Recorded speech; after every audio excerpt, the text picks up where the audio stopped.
financial disaster. It's all coming together. And as a result, sources say that the couple are so unhappy that it resulted in a massive bust-up over their plans this summer.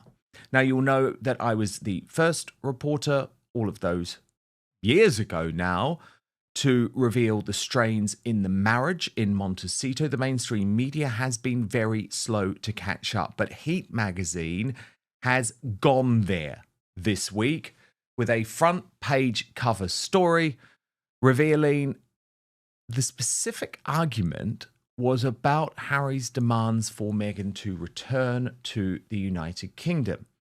Now, Radar Online say they have backed this story up, going one step further, saying that the marriage is now imploding as a result. Meghan Markle and Prince Harry didn't speak for days after a blowout fight, and it happened hours before she boarded a plane to Geneva.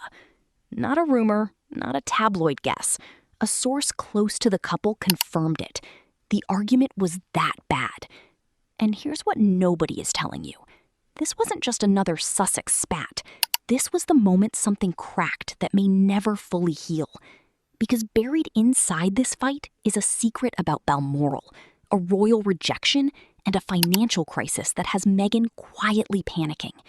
Stay with us, because this gets darker. Harry and Meghan. To the outside world, they were still posting anniversary tributes on Instagram.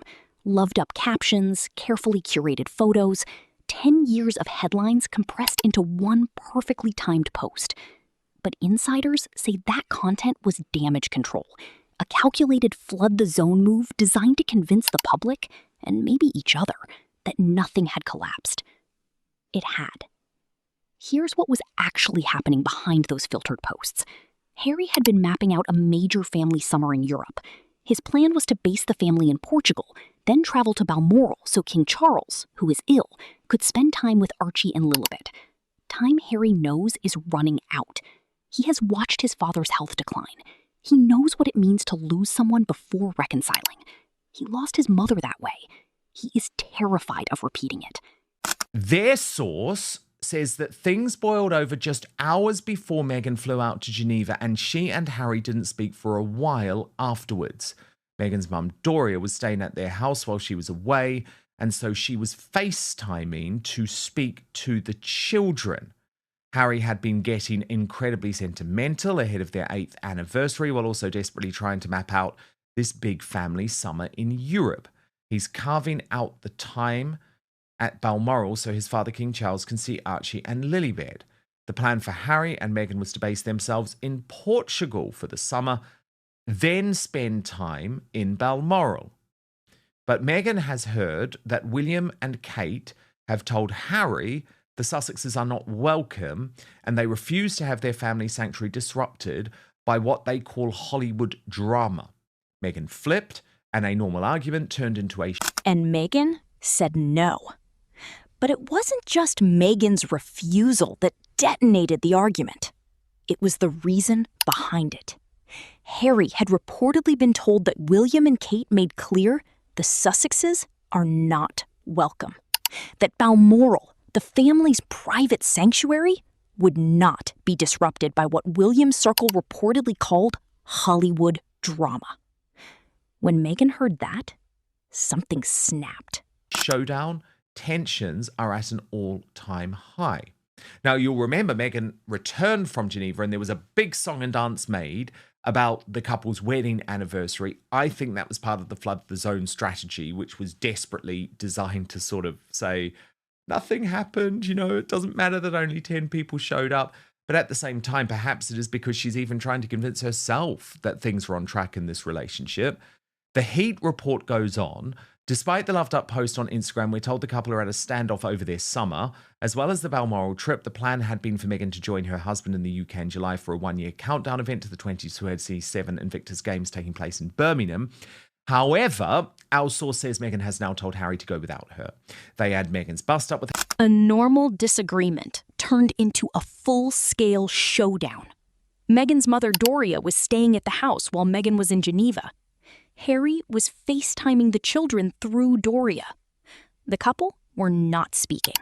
Heat magazine confirmed it. Radar Online backed it up, calling the marriage imploding. And here is the open loop you need to understand. Meghan has reportedly told Harry to go to the UK without her. Not just for Balmoral, for everything. A one-year countdown event for the 2027 Invictus Games in Birmingham. She is digging in. She is done. Couple are effectively going broke, and that breadwinner Meghan is starting to panic. So look, P. Diner, we know. P. Diner's with me, by the way. This is Royal YouTube Sensation. Thank you, P. Diner. But we know they have their big arguments, right? Like, Harry even admitted it in Spare, didn't he? That Meghan had basically said, if you ever speak to me like that again, it's over. And at that point, they were actually pretty happy compared to where they're at now. Do you know what I mean? There wasn't any issues in the marriage when Harry was writing Spare, or certainly they were at a much earlier stage than where they're at now. So, yeah, of course there were. I mean, of course there are constant bust-ups, I guess is the point that I'm making. And of course there is tension over Harry's desire to spend time in the United Kingdom, but Meghan knows she needs to come back too. She's going to have to turn back on her word, and that is for financial reasons. But does anything surprise you about this report? But the money situation changes everything. Star Magazine and Page Six both reported this same week that the Sussexes are effectively going broke. Their brand deals have dried up, their Netflix and Spotify era is over, and sources say breadwinner Meghan is starting to panic. Well, I think it's just an insight into what we are going to see continue to happen, only because, when he was writing Spare, that's when they were aligned in purpose. They were both trying to put stain on the royal family. They all didn't, Harry and Meghan didn't want to, show them any grace. They wanted to completely rag on their life in the UK. But now Harry has turned over, and now I believe, is feeling very regretful. And now they're no longer aligned in purpose, and they will continue to clash. This is the beginning of many more arguments. And the question then becomes, how long can they sustain the relationship no longer aligned in purpose? And I don't think very long, because you have to look at the fact that Harry is losing out when it comes to his children knowing anything about him and his future or his life that he had in the UK. Their whole lives is going to be spent in America. Which means the woman who swore she would never return to the UK may be forced to do exactly that. Not for Harry, not for the children, but because the accounts are running low and the American dream is not paying out the way it was supposed to. And Harry will never be able to have his children experience anything that he experienced, Harry, when he was growing up. This I believe is very hurtful to Harry. He is starting to see now that he is missing out and his children are missing out, and that Meghan is controlling everything. And I feel, is feeling very regretful. He is looking at Meghan as someone that is controlling his life completely, despite how he feels. So it's just the beginning for him. It's going to get so much more worse, especially as the children continue to grow up. They become more knowledgeable around things of their family that they're missing out in the UK. That's going to hurt Harry, knowing that they don't have these experiences, seeing Charlotte and George and all the cousins getting together and learning things about each other, having those childhood memories together. And his children will have who? Nobody. Harry's children will completely be isolated. And a life in Montecito that is slowly suffocating him. Will fight continually, and it's going to be a huge, huge problem.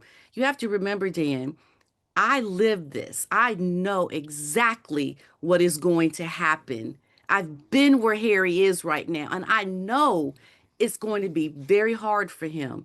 The question is then, can he kind of plow through and kind of just discard his own feelings? I don't think so. I don't think so. I think he's going to have a very big longing to have his children experience his life in the UK, their life in the UK. The problem is, P. Dinah, he doesn't really have a choice now, though, as to whether to cope or not, does he?